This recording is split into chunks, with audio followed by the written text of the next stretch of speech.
The Jesus Trilogy, Book 2, Then There Were Two, Chapter 55. Hi, honey, I'm home. Oh, hi, dearest. She reached up to kiss him on the cheek. The aroma of heaven's scent was on his neck as usual. It was always the same. She had gotten used to his double love life, or at least had adjusted to it. He was even more amorous in bed now than he had been when they were first married and really in love. Now their love was external only. Physically it was great, but that there was a terrible lonely emptiness inside Diana. She knew that would be there forever. But with another baby on the way and nowhere else to turn, she made the decision to make the best of it. After all, she had everything any woman could want, except the one thing all women wanted and very few had, true love. She had it once, but it seemed so long ago, so far away. She knew it would never come back, but she had everything else. And like the scroll said, she would take care of what she had. Johnny, honey, Barabbas stopped by. Johnny's blood ran cold. What did he want? He didn't say. Said he'd stop back in an hour or two. I might be gone to therapy by then. I told him he might, but he said he'd check, and if you weren't back, he'd catch you tomorrow. Wonder what he wants. Johnny's skin began to crawl. Little Lucy began to squeal in her crib. Johnny, will you pick up Lucy? I've got her bottle. Sure, hon. Why did babies have to cry? He wondered. He got so sick of it. Why couldn't they laugh and be happy all the time? He picked up the little bundle. His hands were shaking. Hush, he said. He walked back and forth, but she cried on. He spanked her lightly on the bottom, but she felt it, and her crying increased a few decibels. Diana came into the room and presently took the baby in her arms. There, there, Daddy seems to have lost his touch with my precious bundle of joy, Diana said. She inserted the nipple in her famished baby's mouth and the crying ceased. We can eat, honey, she said. Johnny was still anxious. He was afraid of what his friend Barabbas might say. He wondered if maybe Barabbas had found out the truth. He always wondered if Abel had said something to Barabbas that night on the boat or in the water. He had always been quite sure Abel hadn't. Otherwise Barabbas would have hunted him down and confronted him. Probably Barabbas would have killed him. In a straight-up fight, Johnny would have been too strong for Barabbas, but Barabbas could have easily ambushed him. Johnny had often thought that wouldn't be the worst thing that could happen to him. He had even considered telling Barabbas the truth, but he was always too chicken. Maybe this night Barabbas would put him out of his misery. He had everything in his life, well, everything but a Super Bowl ring, but he knew that would come. He had money, a beautiful, loving wife, a terrific mistress, and a pretty child, even if she did cry too much. Let's eat, dear. Johnny sat dutifully, but just picked out the luscious lamb chops, his favorite. Don't you like them, dear? Diana asked. The baby was now contentedly sucking on her bottle.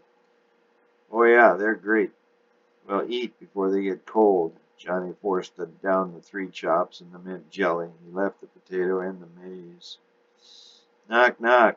Hearing this, the skin on Johnny's big back began to crawl again. Diana went to the door. Oh, Barabbas, come in. Johnny's home. We're just eating. Can I get you a plate? Don't mind if I do. Johnny stood. Hey, Lefty, how's the arm? Good as ever, I bet. Johnny gave Barabbas' left bicep a little squeeze. Not much time for football. So what brings you all the way out here, Lefty? Diana was out in the kitchen and presently returned through the double-burrowed wood doors.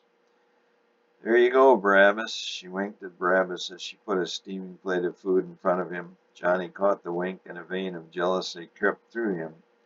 Barabbas sat and began to eat ravenously. These sure are good. You are so lucky, Johnny. Diana is such a good cook and beautiful, too. Dorian, well, I love her with all my heart, but she's a terrible cook. Maybe you could teach her some things, Diana. Send her over sometime, Lefty. I'll make a gourmet cook out of her. Man, these chops are out of this world. Johnny was now getting angry, but somehow controlled it. So what do you want to see me about? It's a private matter. Sorry, Diana. Let me finish this wonderful food first. You are so lucky, Johnny, he repeated. Soon he was finished, and Diana began to clear the beautiful china dishes.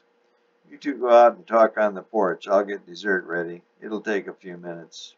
The two friends headed out on the beautiful marble porch overlooking the now dark city, illuminated by hundreds of lamps. Man, it's beautiful up here, Barabbas said, surveying the scene. Johnny, old pal, I understand there's an all-star exhibition game scheduled during the bicentennial celebration. It's down in Jerusalem next month. Yeah, I'm starting for the north. That is, if my knee holds up. Who's the quarterback? I don't think they decided yet. Probably Vince, the Roman guy that plays for the Tyre Spartans. You're kidding. He's good, heady player. Those Spartans thrashed us. Well, who didn't? Barabbas said, then added sheepishly, sorry. It's okay. We'll do better next year. I'm sure you will. Who's that new receiver? Randy. Yeah, he looks to be the real deal. Sure is, Johnny said. Better than Jesus? Barabbas asked. More speed, probably not as good a hands. Yeah, he did have great hands. Well, the reason I came out here was to see if I could convince you to get me in that game. Serious? Johnny said, his hands suddenly stopped shaking. I might be able to. I'd love to play just once more. My arm's still good, and I've started to work out. I must warn you, the pro game is a lot faster. Everybody's bigger and meaner, but you still have the best arm I ever saw. I'd really like to. Dessert's ready, boys, Diana called. Be right there, honey. He turned back to his friend. I'll see what I can do. And one more thing, Judas wants to play. No, really? Our senator? Football? Really? They'll kill him. He'd like to try out. Get Jesus and we'd have the four horsemen back again. I think Randy is playing, Johnny said. Well, even the three of us, it would be a blast. I'll check it out and let you know. The two went back into the dining room and each ate a big helping of flaming dessert Diana called Cherry's Jubilee. Oh, Diana, I'm stuffed. It was wonderful. A gourmet delight. I thank you, sir, she said, her eyes sparkling. She gave him another wink. Again Johnny caught it, but said nothing. Well, I best be going. If I stay longer, I'll gain 10 pounds. Do come again, Barabbas. I love cooking for a man who loves to eat. She went up to him and kissed him on the lips and pinched him on the rear end. Johnny didn't seem to notice. The two men went to the door. Johnny's curiosity finally got the best of him, and against his better judgment he asked, Say, Lefty, you ever find out anything about your dad's killer? Barabbas' face turned solemn. No, but if I ever find him, I'll slice off his head and put it in a platter for all the world to see.